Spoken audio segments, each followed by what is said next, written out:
Good evening, ladies and gentlemen. My name is Ian Pad. I am the peacemonger wherever you are in the world, whatever language you speak, whatever your ethnicity. I wish you very much peace. I'm delighted to be joined by my good friend Andrei Martyanov, who's based in Seattle in the US, but grew up in the Soviet Union, served in the Coast Guard, is a big naval expert and a very renowned commentator on various channels, and it's actually the second time I've spoken to him. I had such a good chat last time that I wanted to talk to him again. Really good guy. Thanks for joining us, Andrei. My pleasure. My pleasure. So, I mean, there's a lot to discuss. We'll come on to Munich and Geneva and all those things in a bit, but I wanted to start at the Arctic, which is getting everybody hot under the collar. But don't worry, the British are sending a whole carrier strike group, which last time I counted was three surface ships and one submarine. I mean, how worried, do you think the Russians are about this kind of new militarization of the Arctic by Britain? Waiting in their boots, and obviously, Putin is signing the letter of unconditional surrender. Now, I'm being facetious, of course. It's first United Kingdom for all glorious history of the Royal Navy. Let's face it, it's a magnificent history, despite the fact that obviously there is a piracy element in it. But I mean, 20th century, it was a heroic navy which fought as much as it could, and saw their, basically their share of its triumphs and tragedies, enough to remember HMS Hood, and then of course this whole Bismarck epic story. But in terms of it's not even serious to really consider this because first, United Kingdom doesn't have experience of operating in Arctic in the way it exists today, and especially in winter times at all. I mean, especially in terms of the carrier battle group, which is basically the whole complement, essentially, of whatever is floating today in there used to be Royal Navy, and so no, it's just fat defenseless targets, essentially, because nobody considers Aster 30 type of the air defense missiles capable of intercepting, little mitigating the salvo, if God forbid comes to it, to any modern anti-shipping missiles which Russia basically deploys. And in terms of hypersonic weapons, it's just simply fat target, ready to die. So in this case, it's not even serious, but yeah, they will go, they show off flag, want to make sure that here we are, we're present, we're still great naval power. But if you look even at the submarine forces of the Northern Fleet alone, and Russia has all kinds of other fleets. It actually larger than the basically Royal Navy combined with everything they got. So it's not serious, but yeah, they want to go to demonstrate that they have some kind of bearing on the events. And yeah, it's all PR trick primarily, but it will be a good training for Russian Navy also to do their anti-submarine search, operations, do things with tracking, developing firing solutions and things like that. But yeah, they will go and already there and demonstrate that, yeah, we're still great naval power, which, as much as it hurts, I understand to hear this, they are not. So, and again, I understand that I totally understand the desperation, quoting our common friend, Roger Waters, of course, from Pink Floyd, quiet desperation is the English way on the dark side of the moon. But it's not quite desperation. It's pretty much sanctimonious, and into your face. But no, it's not serious, and they can do whatever they want as long as they stay in the international waters. Russians will do whatever they want, and that's it. That's pretty much what it comes down to. Yeah, no, I agree, and I think the UK has 12 submarines, uh, No, no, SSBNs. I'm not talking about afloat because a lot of them are in dry no, dock. no, no. There are only four operational SSBNs of the Trafalgar class, I believe. And for astute class, they are building more, but in terms of operational, which are actually going to see, there is a single Trafalgar class SSBN. They do not carry 16 missiles anymore. They haven't been carrying them since the times of Boris Johnson, and they either carry 2 or 4 Trident 2 D5 missiles, which of course American missiles, it's US missiles, themselves being getting obsolete. And there is, and evidently one, maybe 2 astutes which go to sea. And probably one of the astute classes, which is the fast attack submarine, it's a good sub, make no mistake. Astutes are state-of-the-art submarines, and, the kind of, remaining the British expertise in the shipbuilding. But again, they have only 4. They're building more, but most of them die in the Ellings, and I doubt they will go operational anytime soon. Plus, there is a line. There are 3 astutes which are standing now, essentially waiting for the dock. And don't forget, obviously, the scandal with the superintendent, as they call the chief Yeah, of the yeah, yeah, yeah. submarine forces, which was on the LinkedIn and in the. It's like, really, I mean, come on, people. This is like, don't do that. Can't you find a real competent admiral? And then, of course, there are scandals with the total demoralization of the personnel, with the, you know.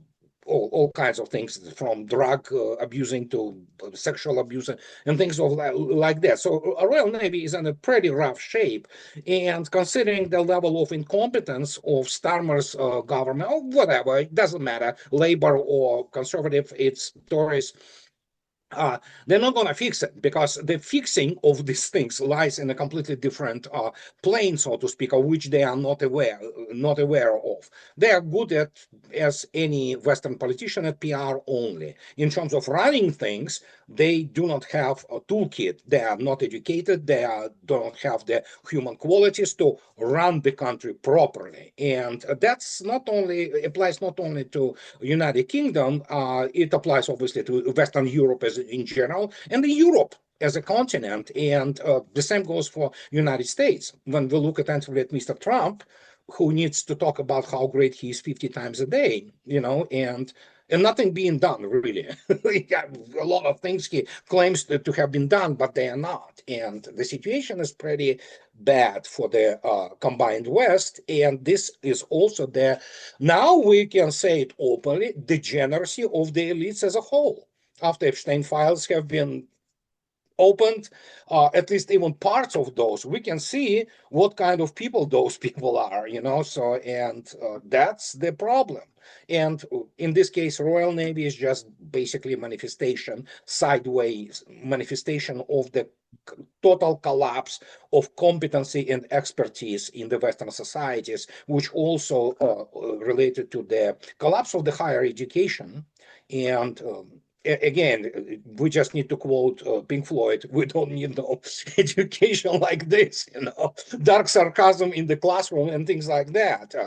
And it remains absolutely mind-boggling when you had people like Boris Johnson, who had the degree in English literature, and obviously Lee Strauss, who, yeah, it's mind-boggling. It's mind-boggling.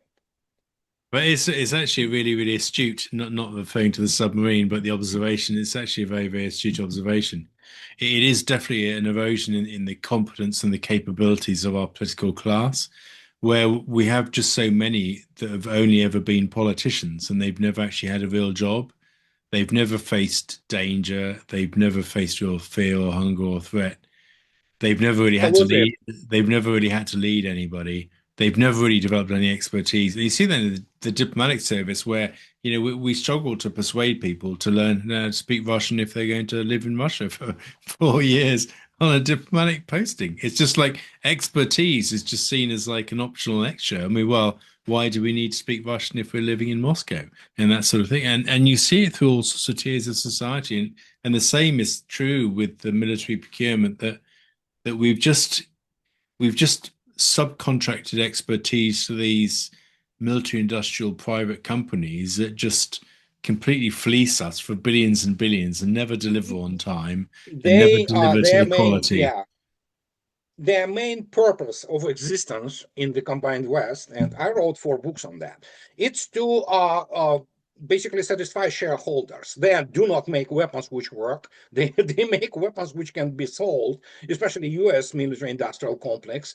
And yeah, again, listen, there is British still had this incredible, how to say it, level of class in its intellectual elite after the World War II. And again, as I already stated many times, you read Corelli Barnett and you're just enjoying this incredible English language, the classical English language, and how he correctly stated the situation about the collapse of the British power and how it all went down. Uh, this is not there anymore. It's not, it's gone. I mean, listen, I know, obviously in my military affairs, it's like you have this Sir Anthony Beaver, okay? He's Sir whatever because he is a falsifier of history, and he flatly refused to operate when writing the history of the World War II in Russian archives, in Podolsk, the central archive of the Ministry of Defense. He said, I'm feeling better working with the German archives. So can you imagine now what they study? They study what actually brilliant American officers, Colonel Glantz and Jonathan House, warned about, that basically everything the combined West knows about World War II today, it's about from German perspective.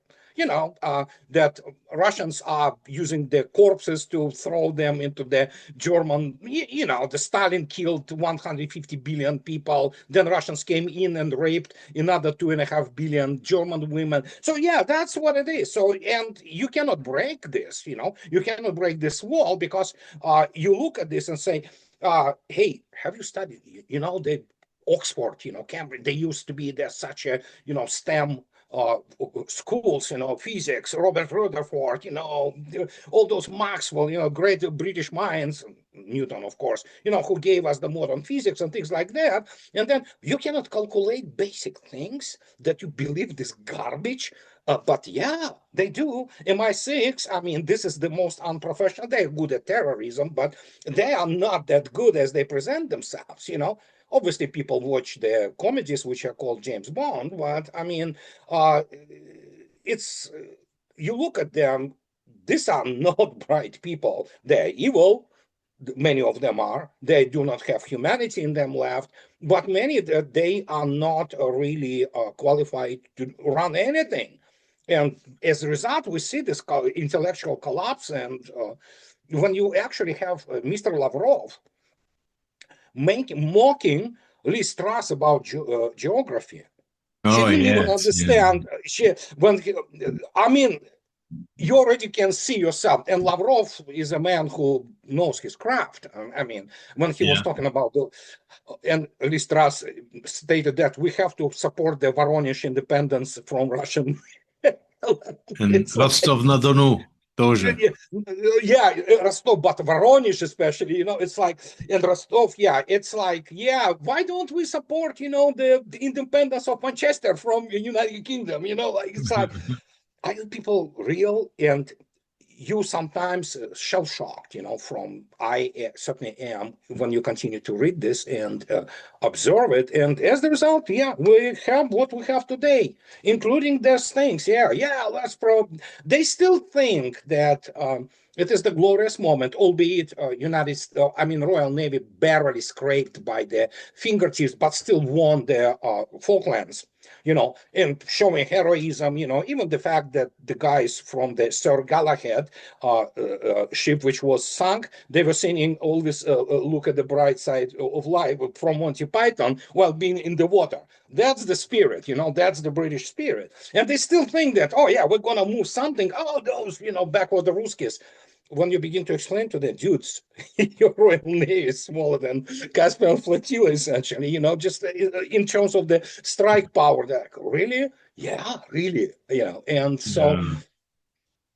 Yeah, no, it pains me to admit it. And actually, a good friend of mine, he was the British naval attaché in Moscow when I first arrived there. He's written this really brilliant book on actually the really good collaboration between the Russian Navy and the Royal Navy immediately after the end of the the Soviet Union is a really fascinating book. But at the end of the book, he writes about just the scale and speed of Russian shipbuilding and how it's just vastly outstripping, the UK, which is, we can barely build one ship every 2 years if we're lucky, and even then it will go straight to dry dock because it Yeah, doesn't work it's you. like the Yeah, you Type also have to. 45s. Yeah, you also have to look always at their capability, and in terms of strike capability, United States Navy also doesn't even measure up to type of the weaponry which is fully deployed. It was combat tested with the tremendous effectiveness, and especially you look at the latest generation of Russian ships and submarines, all are hypersonic weapons armed, and Yeah. that is it's just absolutely new generation. It's new paradigm actually in naval warfare. And that is why it is. But yeah, speaking about it, which is, of course, it was 96. One of the Russian Victor 3 class submarines surfaced in the middle of the anti-submarine training of the Royal Navy, and there was a really serious case of the peritonitis or whatever, the heavy case of the appendicitis, which on-board doctors couldn't handle because they needed a much vaster care. So they surfaced and they asked one of the British destroyers to help, and the guys immediately sent the helicopter lifted the Russian sailor and flew him into Scotland, and he was saved actually. So it was like, oh yeah, that's good. That's really kind of gentleman, real gentleman. But again, it has been 30 years ago. Since then, things changed.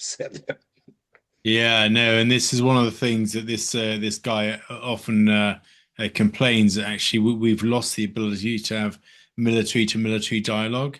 We don't even have defense sections in our respective embassies for the first time since 1941. First time in a very, very long time. Because we kicked out our defense attaches, from both sides, and we just have no way to talk to each other about military matters in circumstances. Yeah. However, I can give you one very, very interesting fact.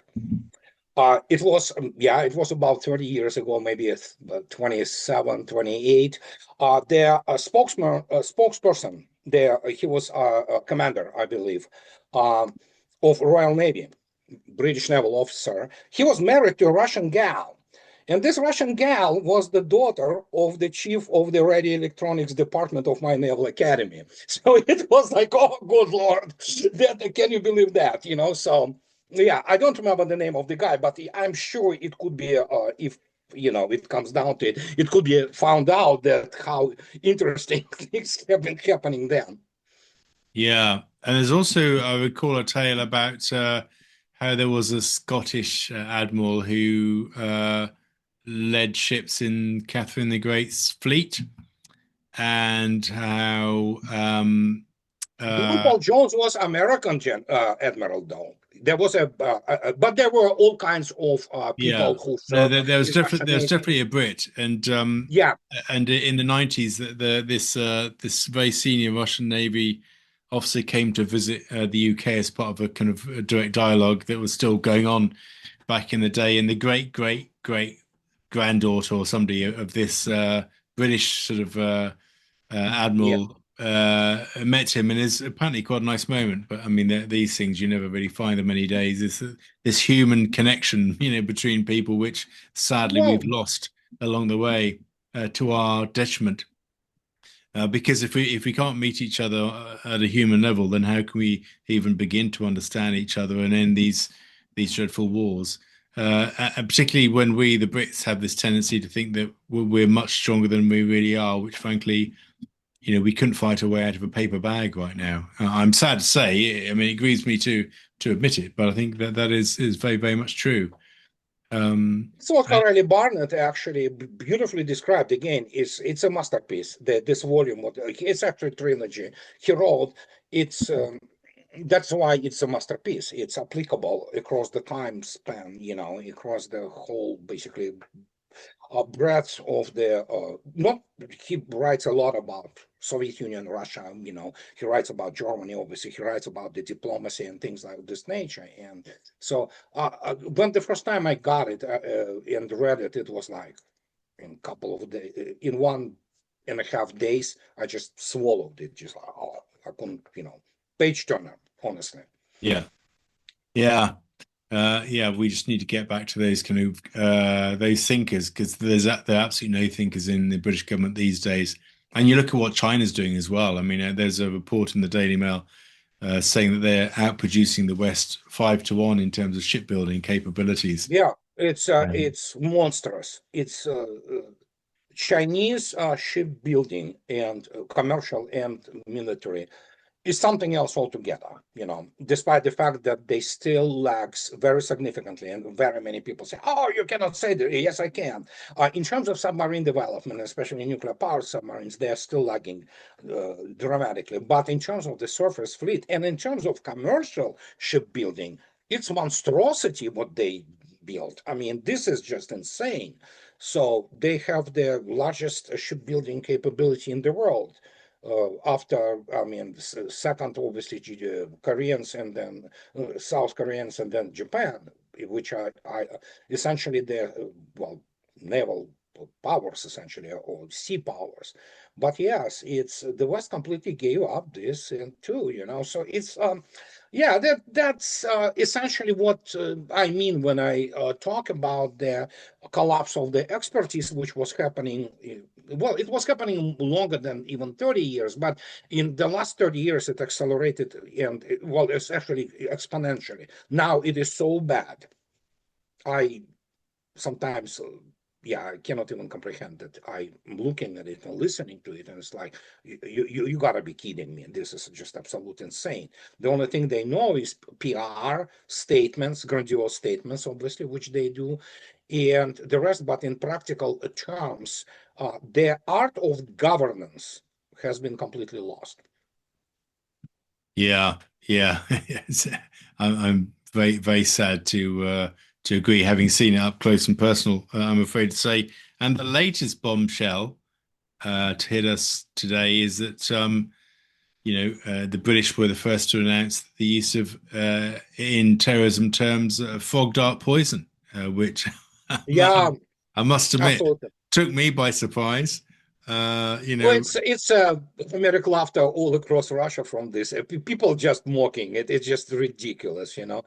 So yeah, I everybody can armed. imagine it. So I can imagine these prison guards in Siberia thinking, "Has anybody been to the Amazon forest lately?" Yeah, it's listen, it's the question which Russians ask, and not only Russians, what happened to the Skripal's cat? Everybody is, it's so ridiculous. It is so it's not even dark comedy.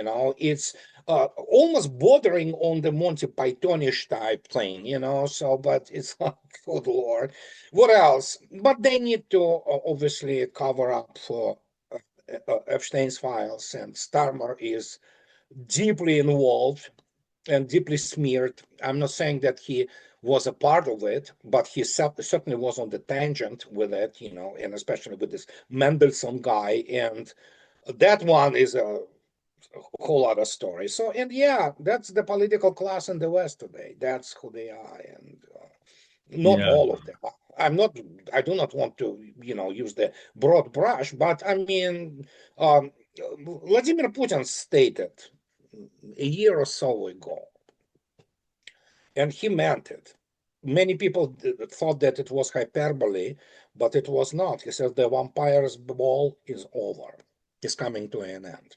And Russians, yeah, it's the whole other story, what Russians think and know about it. But yeah, it is. It's coming to an end, and it was inevitable with such a lack of expertise and goodwill or humanity, or yeah, we kind of ended up, that's the end. That's how it looks like. Whatever comes after this, I don't know. We can sit and speculate, of course. I mean, but when I look at the fact, it's one thing when, for example, people say about the Scotland, willing to, go its own way. I don't think so. But you look at France, and I had to say, I kind of put forth such thesis that, yeah, probably by 2050, France will cease to exist as the unified state.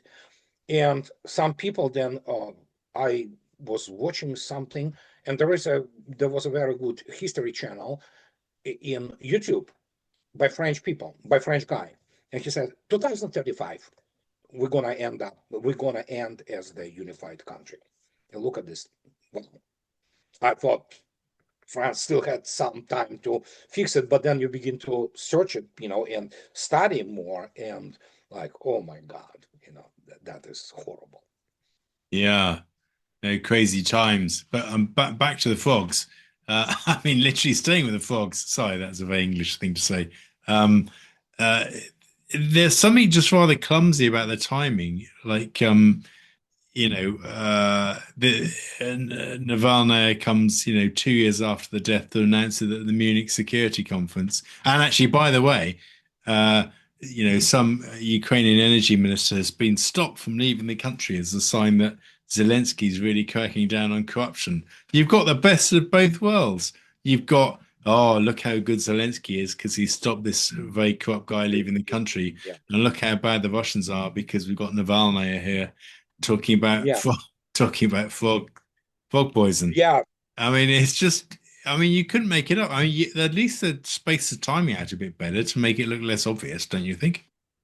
Russians make vodka called Novichok. If you didn't know this, Oh, there is a really? vodka called, yeah, Novichok with the KGB things, so yeah. What's else left? You can only laugh at it, because it's Yeah. so incomprehensible that. So yeah, there's a vodka Novichok. But Novichok also just means a new entry, a new Yeah, product. So yeah, like newbie. I've driven through Russia and seen billboards with a new car on it saying Novichok, and Yeah, I'm thinking to myself, newbie. yes, that's a new meaning. Yeah. This one's a Nissan, But there we go. Well, when Nissans were in Russia. So what's your take on the Munich Security Conference? Because for me, I mean, there was absolutely no talk of peace. Everybody was talking about war, including obviously Zelensky, who's still clinging on to NATO, his NATO aspiration. All Zelensky said was, "Give me more weapons," and Yeah, oh, why did you let us down at the start of the war? And we still want to be in NATO. That's all he said. I mean, over yeah. about half an hour. But I mean, they're really the only three things that he said. And Merz, Macron, Starmer, they just talked about rearmament and militarization. I mean, how have we ended up in this situation? Very simple, the same way as I stated in the beginning about the loss of expertise. And Mr. I call him Sir because he is a archetypal British gentleman. Sir, he's not Sir, but he's former MI6 and British diplomat, Alistair Crook, man of the incredible, intelligence and, the just classic British gentleman. That's how you see him. I just absolutely admire him.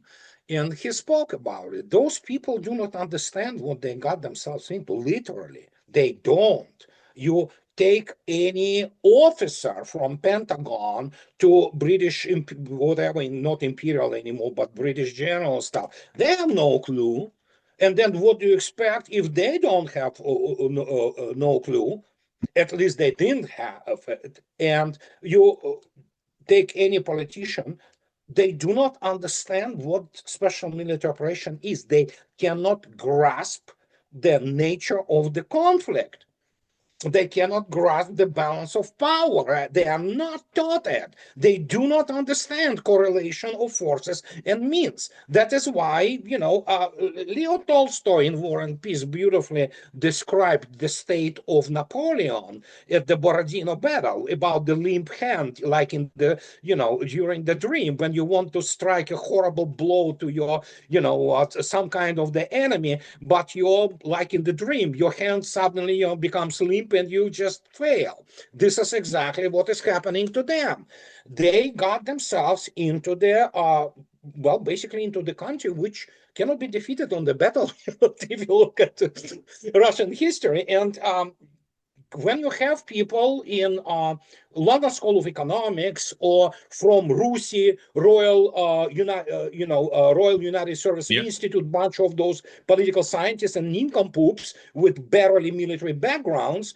So, or Chatham House or MI6, people who wouldn't understand the first thing about the technological paradigm, and they never read my books. Obviously, some did. In France, I know they did. So in France, Defense Ministry, Pentagon has it, but obviously not other people. And you explain to them, dudes, you not just lost the arms race, you lost the arms race and technological race by a knockout. Your bodies have been carried out from the ring. So they think that they believe this Hollywood.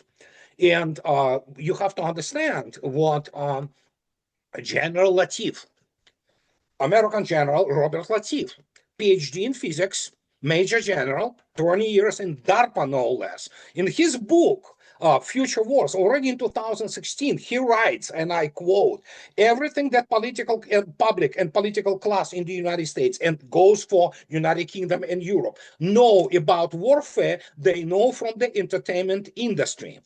You cannot, I know there will be many, even British or American officers where you have to explain them like in fingers and like the 5-year-old child, what correlation of forces and means and how general staffs really operate.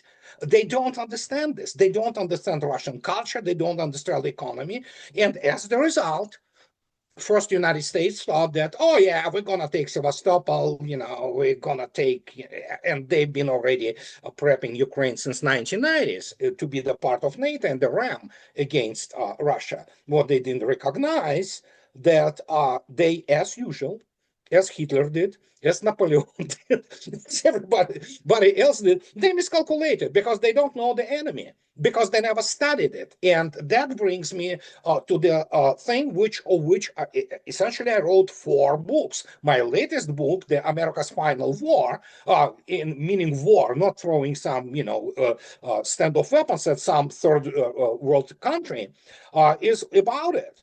They do not understand modern warfare. You cannot change this cultural military genetic code. It's like, listen, if I want to become Chinese, can I? No.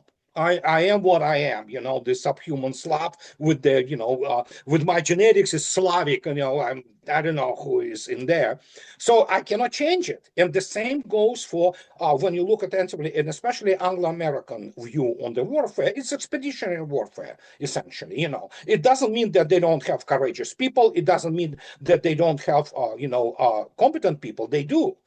But not anymore in the general level, or admiral level, higher officer corps. It's a complete failure because obviously they are dependent politically, financially, career-wise on the essentially current thing, and they will suck it up to anybody. As a result, they lose completely qualifications to start with that they never were that high. And so they get into the guys who defeated all Europe, in World War II. Everybody thinks that, and many people do not understand that, and thank God that we have been, Russians, Americans, and British were allies. But essentially, the brunt of the battle was carried by Soviet Union, and they defeated not just Hitler. Many people don't understand. They defeated Finnish, Hungarian, Italian troops, armies, so, and then of course, there are all kinds of SS formations like divisions of Charlemagne and things of this nature, which are French, Netherlands, then Low Countries and Swedes, and look at this, like, guys. Ukrainians. Yeah, it's good Lord. That's a good point you made. Absolutely. And so when you look at this, it's just like Spanish Blue Division, So yeah, and guys, kind of measure yourself. You don't go play into this league, because they had this collapse of the Soviet Union. They blamed it because of the stupidity, because they do not understand warfare. They, for some reason, decided that because of the Afghanistan, Soviet Union collapsed. They don't understand the internal dynamics which was happening and how Soviet Union collapsed, which had nothing to do with Afghanistan. But they decided for some reason that, we're so great because of us. No, Soviet Union was on its last legs once Khrushchev came in, and this imbecile, did everything to basically undermine the whole situation which was developing economically. And so, but you cannot explain it to them. There are people who understand, but they are not in the leading positions. They are not in the position of influence or power. And what can I say? So they decided for some reason, because they beat the pathetic, semi-literate monkey model Iraqi army, Saddam's army, which they had half a year of the unimpeded, assembly of forces and things of this thing. Oh yeah, we're greatest. No, you're not. They still managed to lose that war. And then, of course, we saw everything we needed to see in Afghanistan and how they lied. They lied, the American generals, famous Washington Post Afghanistan files. They knew from 2006 already that we lost, and yet they were continuing to do that. And because obviously Raytheon or what have you, they need to make the capitalization of their company, and as a result, and it was demonstrated in a special military operation, they actually decided indeed to poke the bear, and the bear just woke up. And it's just, they still do not understand. Russia doesn't fight the war yet. If Russians will start to fight the war, good Lord, please, let's not go there, But yeah, that's what it is. The complete, utter lack of competency. Yeah, no, I completely agree. So tell us about your book, America's Final War. What's your kind of central thesis beyond what we've already discussed, that basically all the Well, US and British generals are yeah. useless? Well, first we have to understand that officer corps in NATO. I'll give you example. It's not in the book, but it was also part of the broader thesis, which is in the book. About half a year ago, probably 5 months, the guys on the special military operation, Russian guys, they took the Swedish commander, Captain Second Rank commander. He was also from the Swedish general staff or something. He had, which is funny, the security detail, which were Estonians. Well, Russians obviously disposed of those Estonians. They took the guy, and he brings, and this is not, it's fact, which I know from people who did it. Okay, and higher ups.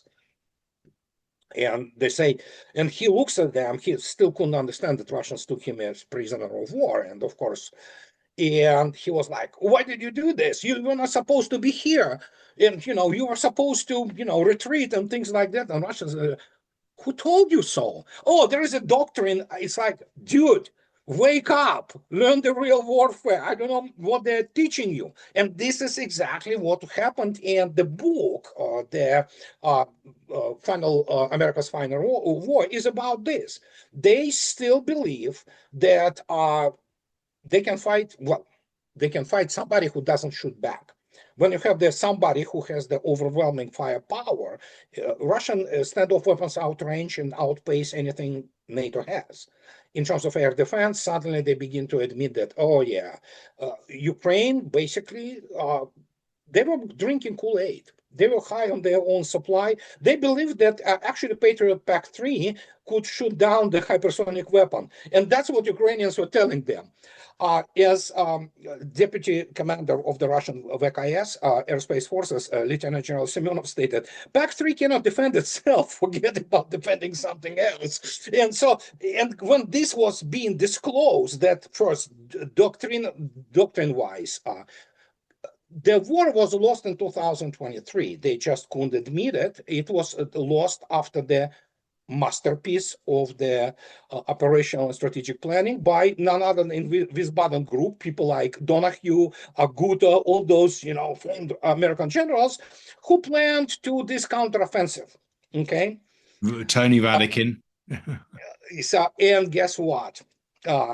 They didn't even get to the first line of defense. They killed 200,000 troops, were absolutely demolished, and Russians were just literally thinking like, oh my God, are they that stupid? Are they, yes, that's how incompetent. Obviously, Kursk invasion was already British thing.